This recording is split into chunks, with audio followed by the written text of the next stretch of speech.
اللهم صل على سيدنا محمد وعلى آل سيدنا محمد وبارك وسلم. بسم اللہ الرحمن الرحیم الحمد للہ رب العالمین والعاقبۃ للمتقین والصلاة والسلام علی رسولہ الکریم وعلی آلہ واصحابہ اجمعین اما بعد. جی، دین جو ہے وہ ماننے کا نام ہے. دین خواہشات کے بجائے احکامات کے ماننے کا نام ہے. دین یاد رکھو، دین کس کو کہتے ہیں؟ ماننے کا نام. گزشتہ مجلس گئی تھی ذکر میں دل نہ لگنے کے اسباب. جی دیکھو، حضرت والا نے ارشاد فرمایا، ذکر کی حالت میں اگر اذان ہونے لگے تو ذکر موقوف کر کے جواب ہی دینا زیادہ مناسب ہے. جی، ذکر کی حالت میں اگر اذان ہونے لگے تو ذکر موقوف کر کے جواب ہی دینا زیادہ مناسب ہے، اور اس کو مخل ذکر نہ سمجھا جائے، ذکر میں خلل ڈالنے والا نہ سمجھا جائے. سنن کی برکت سے ذکر کا معدن منور ہوتا ہے اور اس سے ذکر میں زیادہ اعانت ہوتی ہے. یہ تھا انفاس عیسیٰ کی عبارت حضرت کی. اب اس کو ذرا سمجھے. یعنی اگر انسان ذکر میں یا تلاوت میں مشغول ہو اور اس دوران اذان ہونے لگے تو اس وقت ذکر اور تلاوت کو موقوف کر کے اذان کا جواب دینا چاہیے،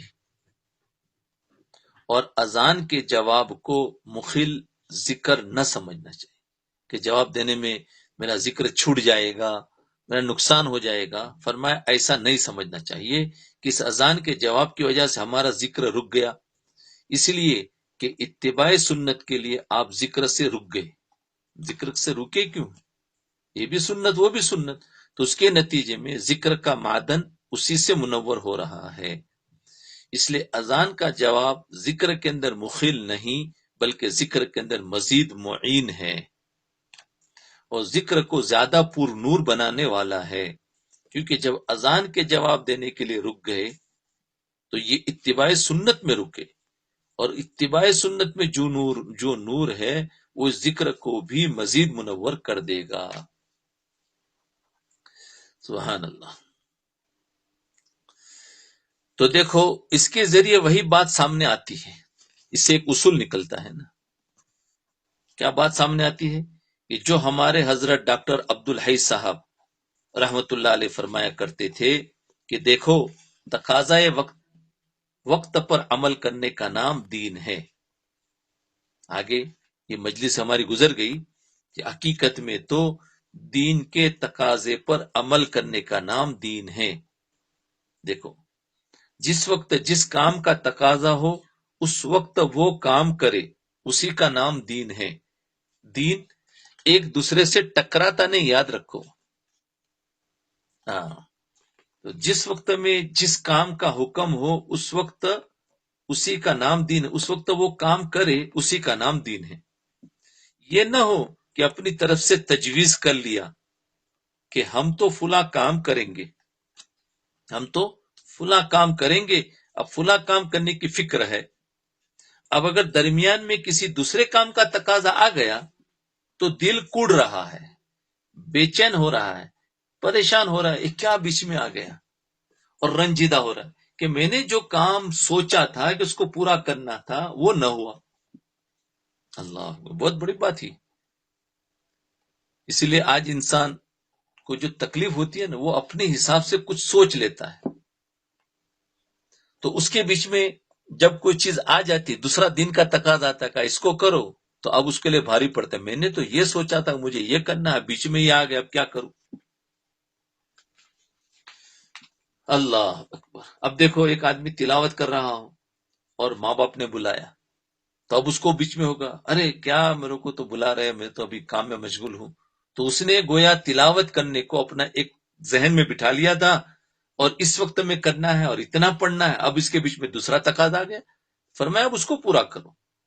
تو یہ جو بٹھا رکھا ہوتا ہے تو اس وقت جب کوئی دوسرا کام دیا جاتا ہے تو رنجیدہ ہوتا ہے. یہ بڑے کام کی بات ہے, خاص طور پر ہم جیسے لوگ جو طالب علمی کا دعویٰ کرتے ہیں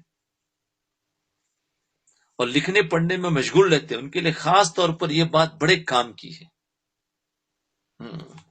یہ بات بڑے کام کی بات ہے, کیونکہ انسان کتاب لے کے دین کی بات پڑھ رہا ہے, کچھ نہ کچھ کر رہا ہے, بیچ میں کوئی مہمان آئے گا, اب اس کے لیے بڑا بھاری ہوتا ہے. بھائی مہمان کا اکرام کرنا یہ بھی دین ہے, اب اس کا تقاضا ہے, اب اس کو پورا کرو, اس کو بند کرو. اسی لیے ذکر کے درمیان میں اذان آ گئی تو بھائی اس کو بند کرو, اذان کا جواب دو. تو جب یہ تو انسان کیا ہوا, فلیکسیبل بنے گا, یعنی جس وقت جو کام آیا اس کو کرنے کے لیے تیار. یہ نہیں کہ ایک ہی کام پر اکڑ گئے کہ دوسرا نہیں کروں گا. نہیں, دین نام ہے, جس وقت میں جو تقاضا آئے اس وقت میں وہ کام کرنے کا نام دین ہے. اب حضرت فرماتے ہیں, حضرت مفتی تقی صاحب دامت برکاتہم فرماتے ہیں, مجھے بہت سی مصروفیات اور مشاغل رہتے ہیں جس کی وجہ سے اپنا ایک نظام الاوقات میں نے بنا رکھا ہے. مصروفیات بھی ہیں اور واقعتاً بڑے آدمی ہیں, ان کی مشغولیات, ان کا ایک ایک لمحہ قیمتی ہے. ان کا اپنا ایک نظام الاوقات بنا رکھا ہے کہ فلاں وقت میں فلاں کرنا, فلاں وقت میں فلاں رکھنا, کہ فلاں وقت میں یہ کام کروں گا اور فلاں وقت میں یہ کام کروں گا. اب تصنیف یعنی رائٹنگ کا بھی ایک وقت مقرر کر رکھا ہے, تصنیف کتاب لکھنے کا, کہ یہ 2 گھنٹے میں نے کتب خانے میں تصنیف کے کام میں لگاؤں گا. اب اس تصنیف کے وقت میں اگر کوئی شخص ملاقات کے لیے آ جاتا تو طبیعت پر بڑی گرانی ہوتی. اب ظاہر بات ہے 2 گھنٹے اس کو دیے, 1-2 گھنٹے کسی اور کو دیا, سب کو, تو بولے اب جب یہ لکھنے کے لیے بیٹھا, اب اس میں کوئی مہمان آ جاتا, ملاقات کے لیے آ جاتا, تو طبیعت پر بڑی گرانی ہوتی کہ اس نے میرے کام میں خلل ڈال دیا. یا کوئی دوسری ضرورت اس وقت سامنے آ جاتی تو طبیعت پر بار محسوس ہوتا تھا اور بڑی تکلیف اور مشقت دل پر محسوس ہوتی تھی. یہ ہوتا تھا مجھے, یہ اپنا حال بتا رہے. تو میں نے اپنے شیخ حضرت ڈاکٹر عبدالحی صاحب رحمت اللہ علیہ سے اس بارے میں عرض کیا, کیونکہ مفتی تقی عثمانی صاحب کے شیخ جو تھے وہ ڈاکٹر عبدالحی صاحب تھے. فرمایا اس بارے میں نے عرض کیا کہ میرے ساتھ ایسا ہوتا ہے, دیکھو اپنی حالت بتائی کہ میرے پاس ایسا ایسا ہوتا ہے. تو حضرت والا نے ایسی بات ارشاد فرمائی کہ الحمدللہ وہ دین ہے اور آج کا دین ہے. عجیب بات, وہ دین ہے اور آج کا دین ہے, اس کی وجہ سے اللہ تعالیٰ نے دل میں ٹھنڈک ڈال دی. حضرت والا نے فرمایا کہ تمہیں یہ تکلیف اس وجہ سے ہوتی ہے کہ تم نے اپنی طرف سے تجویز کر لیا ہے. دیکھو کیا تمہیں یہ تکلیف اس وجہ سے ہو رہی ہے کہ تم نے اپنی طرف سے یہ تجویز کر لیا. ہوتا ہے نا, بہت سارے لوگ اپنا نظام الاوقات طے کر لیتے ہیں. یہ میں نے دیکھا, بہت سے نے مجھے پوچھا بھی, ہم ایک نظام الاوقات بنا. میں نے کہا بھائی دیکھو, کام کرتے رہو, نظام الاوقات بنانے سے چھوٹنے سے پھر طبیعت گھبرائے گی. بنانے کے حرج نہیں ہے, لیکن اس کے بعد پھر ایک دوسرا سائڈ ایفیکٹ ہوتا ہے نا, وہ بڑا مشکل کام ہو جاتا ہے. تو فرمایا کہ تم نے اپنی طرف سے تجویز کر لیا کہ فلاں وقت فلاں کام میں ہی ضرور یعنی اس میں صرف کرنا ہے, اور اگر اس وقت میں کام کر لیا تب تو کامیابی ہے ورنہ ناکامی ہے. یہ تم نے تجویز کر لیا. ارے بھائی, حضرت فرماتے ہیں, ارے بھائی بتاؤ کہ تصنیف کا جو کام کر رہے ہو یہ اللہ کے لیے کر رہے ہو نا, یا اس کے ذریعے مصنف بننا ہے, رائٹر بننا ہے, اللہ کے لیے کر رہے ہو, اور اپنی تصنیف کو مکمل کرنے کا شوق ہے.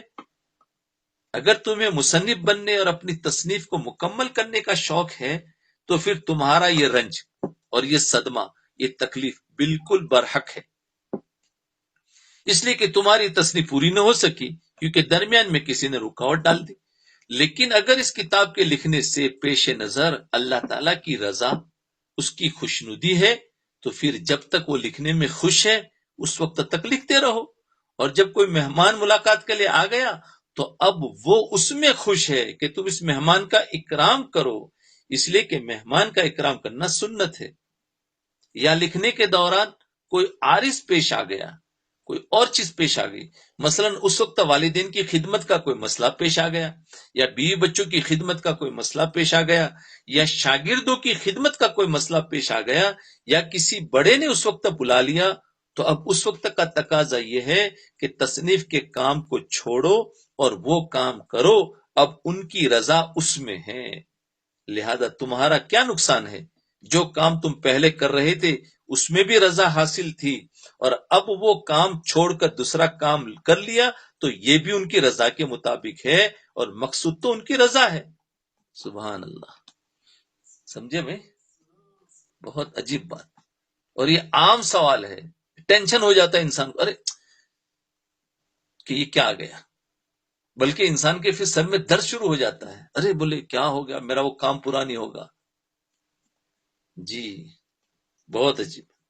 تو کیا فرمایا کہ دیکھو مقصود تمہارا کیا اللہ کی رضا ہے نا، تو اس وقت لکھنے میں اللہ کی رضا تھی، اب جب کوئی مہمان آ گیا ہے تو اب اس سے ملنے میں اللہ کی رضا ہے، تو اس کو چھوڑو، اب اس میں چھوڑو، اب اللہ اس پہ راضی ہے۔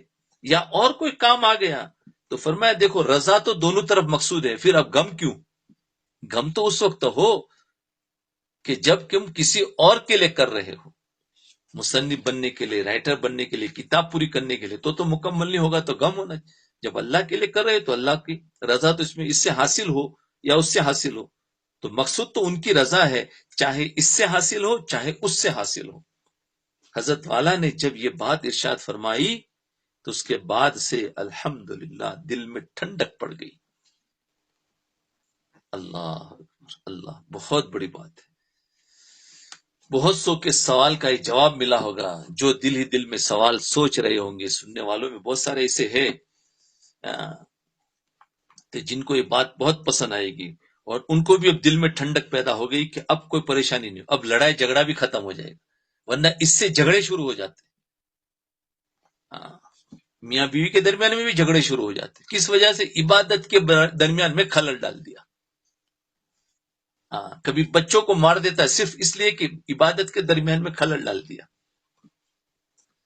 تو انسان بہرحال انسان ہے، انسان بہرحال انسان ہے، جب اس نے اپنا ایک نظام الاوقات بنا رکھا ہے، اگر اس میں خلل واقع ہوتا ہے تو اس سے تکلیف تو اب بھی ہوتی ہے، لیکن یہ تکلیف طبعی ہوتی ہے۔ دیکھو تکلیف تو ہوگی، ایک تکلیف طبعی ہے، عقلی تکلیف نہیں ہوتی۔ عقلی طور پر دل مطمئن ہے کہ الحمدللہ وہ کام بھی اللہ کے لیے کر رہے تھے اور یہ کام بھی اللہ کے لیے کر رہے، اس لیے جس وقت اللہ تعالیٰ جس کام کی توفیق دے دے، یاد رکھو جس وقت اللہ تعالیٰ جس کام کی توفیق دے دے یہ ان کا کام ہے، یہ جملہ یاد رکھے، اپنی طرف سے کچھ بھی نہیں، جس وقت اللہ تعالیٰ جس کام کی توفیق دے دے یہ ان کا کام ہے۔ بہرحال یہ بات یاد رکھنے کی ہے کہ یہ دیکھو کہ اس وقت کا شرعی تقاضا کیا ہے، شرعی تقاضا کیا ہے۔ اس لیے ہر کام میں کرنے والے بنے، کوئی اس کام کو مخصوص نہ کرے۔ اس لیے میں اسی بات کو تھوڑا سا اور سمجھانے کے لیے کہتا ہوں کہ بھائی دیکھو ہر انسان کو 4 کاموں میں سے کسی نہ کسی کام میں مشغول ہونا چاہیے، اور ہمیں جماعتوں میں جب جاتے ہیں تو ہمیں اپنے مرکز سے ہدایت دی جاتی ہے کہ 4 کام زیادہ سے زیادہ کرنے کو کہتے ہیں، اسے پوری شریعت آ گئی۔ اب اس میں سے اگر کسی ایک کام کو اپنا بنا لیا نا تو وہیں سے جھگڑے شروع ہوں گے۔ 4 کاموں میں کرنا ہے، یہ فرمایا، ایک تو دعوت اللہ کہتے ہیں، اور دوسرا تعلیم و تعلم، تیسرا ذکر و عبادت، اور چوتھا خدمت۔ اب خدمت میں بھی بہت بڑا شعبہ ہے، تو اب دیکھو اس 4 کاموں میں سے کسی نہ کسی کام میں انسان مشغول ہوگا تو وہ دین پر ہی ہے، لیکن اگر کسی نے ایک ہی کام کو کام بنایا تو دوسرے کام کو جانے میں اس کی طبیعت گھبرائے گی۔ اگر دعوت اللہ کو اس نے کام بنایا ہے تو اب وہ تعلیم و تعلم سیکھنا اور سکھانے کے لیے اس کی طبیعت گھبرا رہی ہے، اور کہا جاتا ہے تو کرتے نہیں۔ پھر کہا اپنی تسبیحات اور ذکر و عبادت، کسی اللہ والے سے ملنا، تو فرمایا نہیں ہوتا، بولے ہمارا تو ایک ہی کام ہے۔ نہیں بھائی، وہ بھی اللہ کا کام ہے، یہ بھی اللہ کا کام ہے، یہ بھی اللہ کا خدمت کے لیے کہا جاتا ہے، یہ بھی اللہ کا کام. تو یہ بتانا مقصود ہے کہ ہمیں 4 کاموں میں، یہ حضرت جی مولانا یوسف صاحب رحمۃ اللہ علیہ فرماتے پوری زندگی ہر انسان اپنے آپ کو دیکھے کہ میں کس کام میں مشغول ہوں. ان 4 میں سے کہیں نہ کہیں ہونا چاہیے. جی مستورات بھی دیکھو، یہ بھی خدمت میں زیادہ رہتی ہے، اور مرد بھی باہر کمانے گئے تو وہ بھی خدمت میں گئے، تو دیکھو اس خدمت میں ہے. یہ پکانے کی خدمت کر رہے ہیں، وہ مال لانے کی خدمت کر رہے ہیں، اور پھر اسی میں اپنے اپنے وقت پر نماز بھی پڑھ رہے ہیں، تو دیکھو ذکر و عبادت بھی ہو رہی ہے. پھر وہیں پر گھر میں تعلیم یا کچھ نہ کچھ سیکھنا سکھانا ہو رہا ہے، اور وہاں جن سے ملاقات ہوتی ہے وہاں پر ان کو دعوت دے رہے ہیں، تو سب کام ایک دن میں ہو رہے ہیں. تو 4 کاموں میں ہم نے اپنا کام، تو اس کے درمیان میں کوئی بھی کام آئے گا تو اسی کے اندر ہوتا ہے. اس لیے فرمایا دیکھو، دین اپنا شوق پورا کرنے کا نام نہیں ہے. اگر کسی نے صرف دعوت کو ہی دین سمجھا تو گویا وہ اپنا شوق پورا کر رہا ہے، دین نہیں ہے. دین میں تو وہ ہے کہ جس وقت جو تقاضا ہے اس کو پورا کرو، کیونکہ انسان ہر وقت ایک کام نہیں کر سکتا، ہر وقت ایک کام نہیں کر سکتا. دعوت اللہ کتنی دے گا؟ 1 گھنٹہ 2 گھنٹہ، اس سے زیادہ تو نہیں. اس کے بعد اس کو کچھ نہ کچھ اپنی عبادت، اپنی تسبیحات بھی تو پوری کرنی ہے، کچھ اس بھی اس کو سیکھنا بھی ہے، کچھ لوگوں کی خدمت بھی کرنی ہے. تو خیر میں ابھی اس کی طرف نہیں جا رہا، میں وہی چیز سمجھانا کہ ہمارے اندر بھی ہے، ہمارے دعوت و تبلیغ کے اندر بھی یہ کام ہے. لیکن اس وقت میں اس میں اختلاف شروع اس لیے ہوا کہ ہم نے ایک ہی کام کو مخصوص طریقے سے کرنے کو دین سمجھ لیا تھا. اب اس کے علاوہ کے طریقے سے اگر کوئی انسان دین کو حاصل کر رہا ہے تو کہتے ہیں یہ دین سے خارج ہے. نہیں ہے. یہ بتایا حضرت نے کہ دیکھو جس وقت میں جو کام کہا جائے وہ دین. دیکھو ایک آدمی ذکر کر رہا ہے، کتنی بڑی چیز ہے. اذان کی آواز ہے، فرمایا اذان کا جواب دو. قرآن کی تلاوت کر رہا ہے، اذان کی آواز، اس کا جواب دو. بولے قرآن بڑا ہے، قرآن کا حکم ہے، اذان تو بھی سنت ہے، تو اس سے پہلے بڑا کام کرنا ہے. نہیں، جس وقت میں جو کہا جائے وہ پورا کرنا ہے. خدمت کا موقع آ گیا، ماں باپ نے بلا دیا تو فرمایا خدمت کرو. سودا لانے کا ہے تو بازار سے وہ چیز لے کر آ جاؤ، وہ بھی دین ہے. تو اس لیے فرمایا ابھی آگے سنو، اپنا شوق پورا کرنے کا نام دین نہیں ہے. ہمارے حضرت مولانا مسیح اللہ خان صاحب رحمۃ اللہ علیہ، یہ وہ لوگ ہیں کہ اللہ تعالیٰ بڑے کانٹے کی بات ان کے دل پر القاء فرماتے تھے، قیمتی بات. وہ ایک بڑے کام کی بات فرمایا کرتے تھے، فرماتے کہ بھائی اپنا شوق پورا کرنے کا نام دین نہیں، بلکہ اللہ اور اللہ کے رسول صلی اللہ علیہ وسلم کی اتباع کا نام دین ہے. تو اب بتاؤ، کیا اللہ کے رسول صلی اللہ علیہ وسلم سے کام نہیں ہے؟ تعلیم و تعلم بھی یہ کام بھی اللہ کے رسول صلی اللہ علیہ وسلم کا، اور ذکر و عبادت یہ کام بھی اللہ کے رسول صلی اللہ علیہ وسلم کا، اور دعوت اللہ یہ کام بھی اللہ کے رسول صلی اللہ علیہ وسلم کا، اور خدمت خلق یہ کام بھی اللہ کے رسول صلی اللہ علیہ وسلم کا. تو اب بتاؤ اتباع سنت ہوئی کہ نہیں ہوئی؟ اب کیسے کہا جائے گا یہی کام افضل ہے؟ سبھی اپنی جگہ پر، کیونکہ سنت اپنی اپنی جگہ پر ہر ایک افضل ہے. ہاں جس وقت جس کا موقع ہے اس وقت اس کو کیا جائے، لیکن کہنا کہ نہیں یہ افضل ہے اور وہ افضل ہے، یہ نہیں. ہاں بعض مرتبہ بعض جگہ پر کوئی افضل ہو جاتا ہے، پھر دوسری جگہ پر وہ کوئی دوسرا افضل ہو جاتا ہے. اب جس کے اندر علم کی کمی ہو تو پھر اس کو علم کا سیکھنا افضل ہے، دعوت دوسرے نمبر پر چلی جائے گی. جس کے اندر گناہوں کی زیادتی ہو تو پھر اس کو گناہوں سے بچنا زیادہ افضل ہے علم سیکھنے کے مقابلے میں. ضرورت کا علم اگر آ گیا ہے تو اب اس کو گناہوں سے بچنا زیادہ افضل ہے. تو یہ دیکھو موقع محل کے حساب سے ہر شخص کو الگ الگ چیز میں ہونا چاہیے.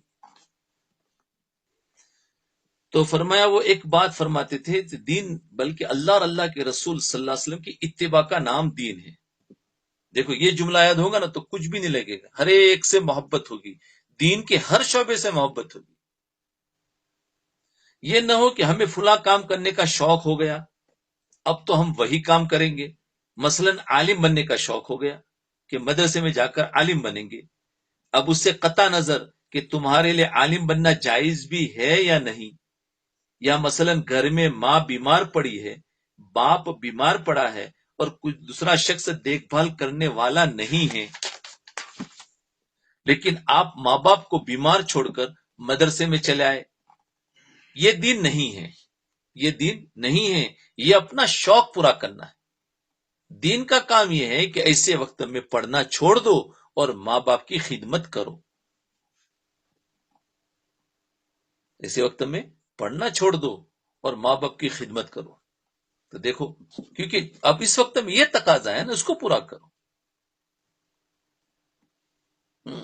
تو فرمایا دین کا کام ایسے وقت میں پڑھنا چھوڑ دو اور ماں کی باپ کی خدمت کرو۔ یا مثلا مفتی بننے کا شوق ہو گیا، ایک آدمی عالم بننے کے بعد اس کے بہت سارے تخصص ہوتے ہیں نا، تو مفتی بننے کا شوق ہو گیا۔ میرے پاس بہت سے طلبہ آتے ہیں اور کہتے ہیں کہ ہمیں تخصص پڑھنے کا شوق ہے، فتویٰ سیکھنا چاہتے ہیں۔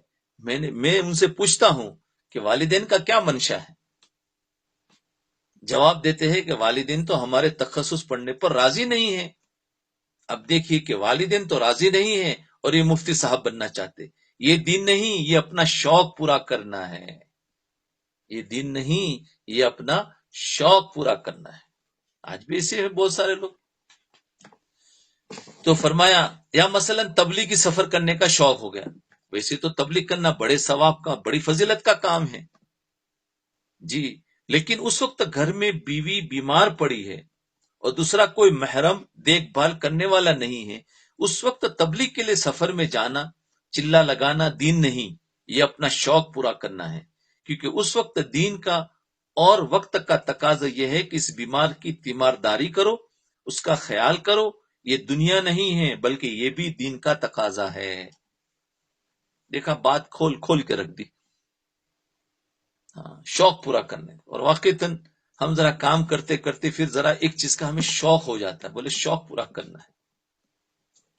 اس لیے شریعت ہمیں جو ہے نا، وہ کسی ایک کی طرف شوق پہ نہیں ڈال دیتی ہے، بلکہ ہمیں فلیکسیبل بناتی ہے، جس وقت جو حکم ملے اس کو پورا کرنے والے بنو۔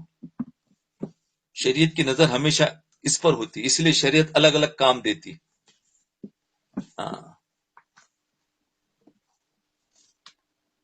حضرت مولانا مسیح اللہ خان صاحب رحمۃ اللہ علیہ اس کی ایک بڑی اچھی مثال دیا کرتی تھی کہ ایک شخص ویرانے میں اور بالکل جنگل میں ہے، آس پاس قریب میں کوئی آبادی نہیں ہے، اس ویرانے میں میاں بیوی اکیلے ہیں۔ اب شوہر صاحب کو مسجد جا کر جماعت سے نماز پڑھنے کا شوق ہو گیا۔ بیوی اس سے کہتی ہے کہ یہ ویرانہ ہے، جنگل ہے، اگر تو نماز پڑھنے کے لیے دور آبادی میں چلے جاؤں گے تو میں یہاں جنگل میں اکیلی رہ جاؤں گی، مجھے تو یہاں جنگل میں اکیلے ڈر لگ رہا ہے اور ڈر کی وجہ سے میری جان نکل جا رہی ہے، اس لیے آج تو نماز یہاں ہی پڑھ لو۔ لیکن شوہر صاحب تو چونکہ جماعت سے نماز پڑھنے کے شوقین تھے نا، جماعت سے نماز پڑھنے کے شوقین تھے، اس لیے وہ بیوی کو اکیلے چھوڑ کر مسجد کی طرف روانہ ہو گئے۔ تو حضرت والا فرماتے ہیں کہ یہ دین پر عمل نہیں ہے بلکہ اپنا شوق پورا کرنا ہے۔ اللہ اکبر، کتنی بڑی بات کہتے، یہ دین پر عمل نہیں ہے۔ اور ہم بھی ایسے سمجھتے ہیں، دیکھو ماشاءاللہ کتنا جماعت کا پابند ہے کہ جنگل میں رہتے ہوئے بھی دور آبادی میں جا کر بھی اس نے جماعت سے نماز پڑھی، ہم تو یہی سمجھیں گے۔ لیکن یہ بڑے ہیں نا، وہ بڑے حکیم ہوتے ہیں، وہ ہماری نفس کو جانتے ہیں کہ بیماری کہاں ہے۔ تو کیا فرمایا یہ دین نہیں ہے، یہ تو شوق پورا کرنے کا نام ہے۔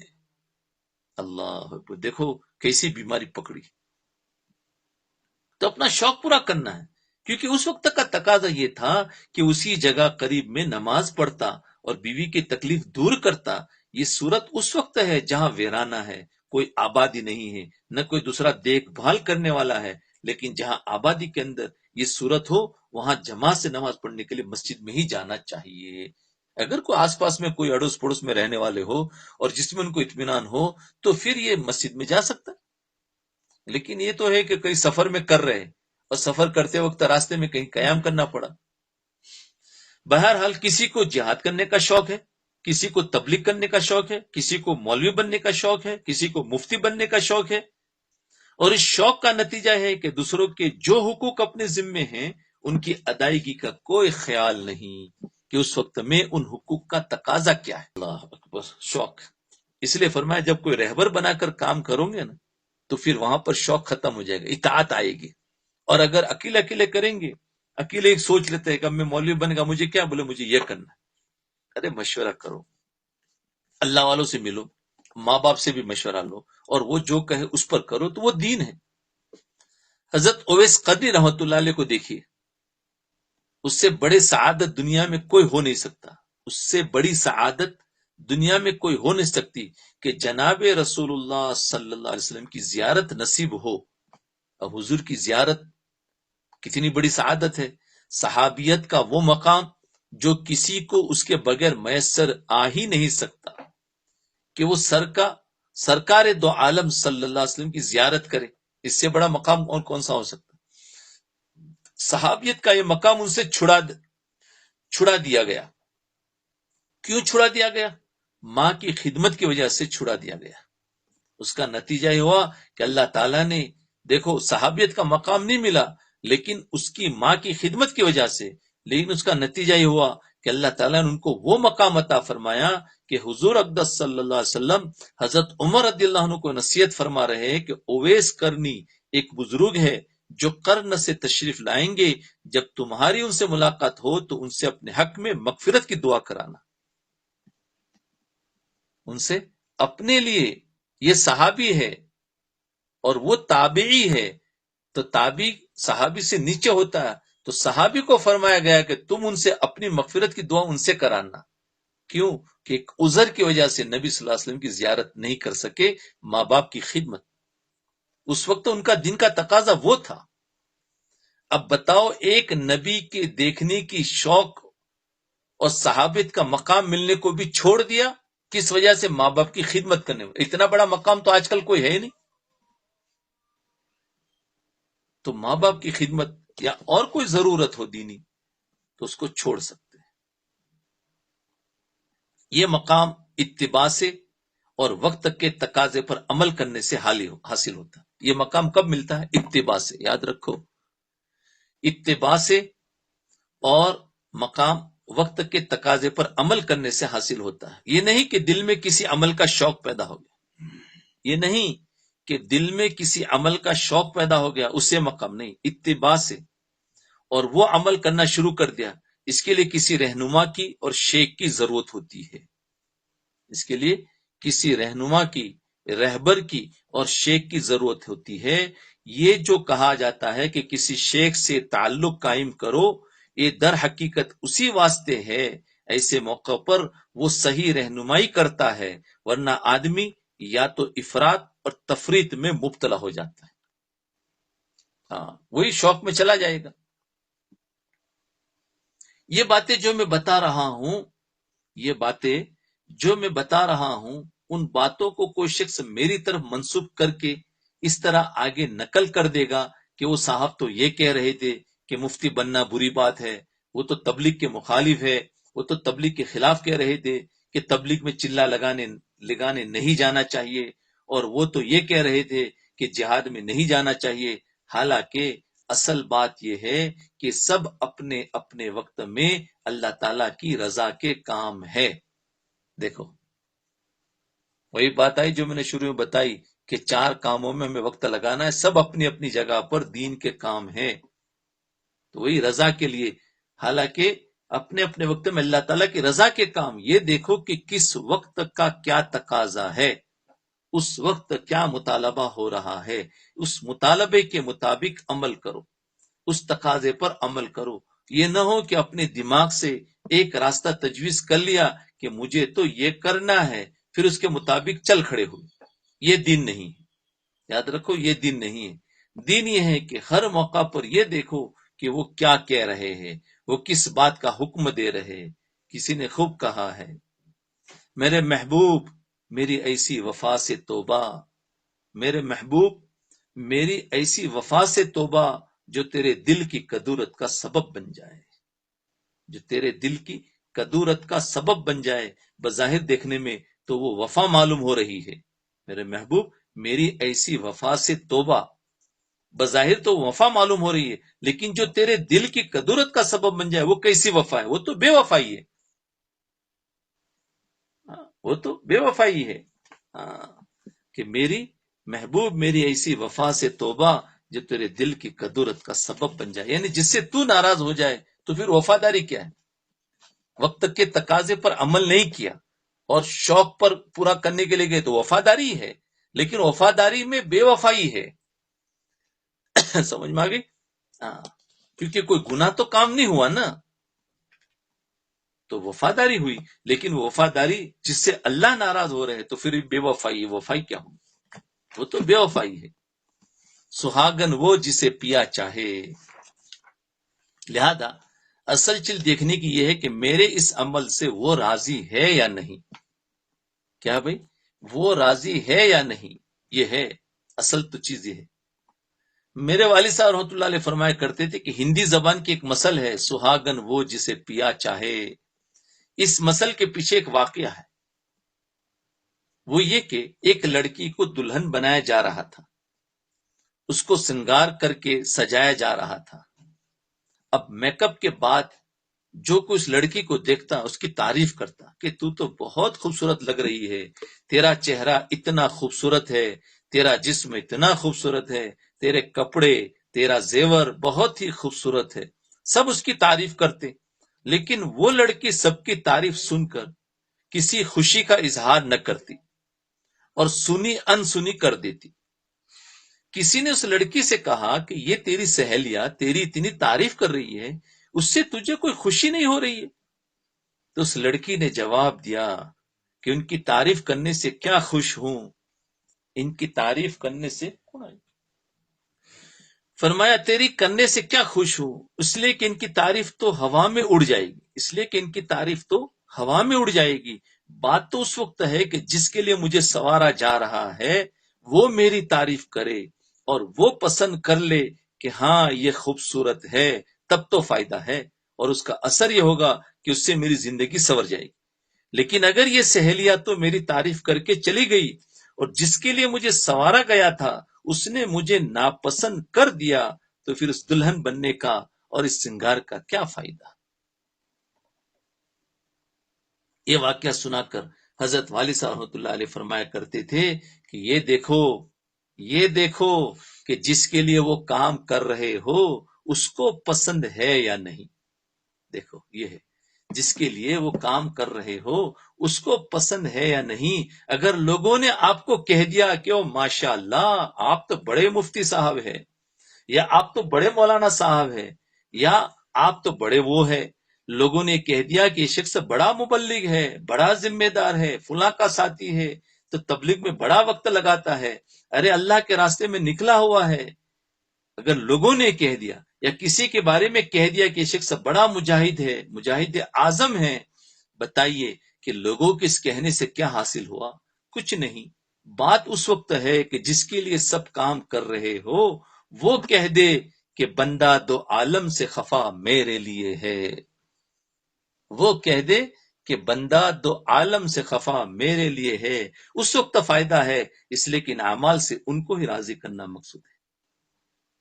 یعنی وہ بندہ دو عالم سے خفا میرے لیے ہے، یعنی بندہ سب کو ناراض کر کے اللہ جس چیز میں راضی ہے بس اس کے لیے وہ کام کرے، تو فرمایا اس وقت فائدہ ہے۔ اس لیے کہ ان اعمال سے ان کو ہی راضی کرنا مقصود ہے، اور جب ان کو راضی کرنا مقصود ہے تو آدمی کو یہ دیکھنا چاہیے کہ اس وقت مجھ سے کیا مطالبہ ہو رہا ہے۔ تو پھر جب ان کو راضی کرنا مقصود ہے تو آدمی کو یہ دیکھنا چاہیے کہ اس وقت مجھ سے کیا مطالبہ ہو رہا ہے۔ لہٰذا یہ جو کہا جا رہا ہے کہ جب اذان ہو رہی ہو تو ذکر چھوڑ دو، مؤذن کی آواز سنو، اس کا جواب دو۔ اگر آپ یہ سوچے کہ اس وقت اس میں تو وقت ضائع ہو رہا ہے، اگر اس وقت میں ذکر کرتا تو کئی تسبیحات پڑھ لیتا، لیکن جب یہ حکم دے دیا کہ اب ذکر سے رک جاؤ تو اب رک جانا چاہیے، اس رکنے میں ہی فائدہ ہے۔ ٹھیک ہے،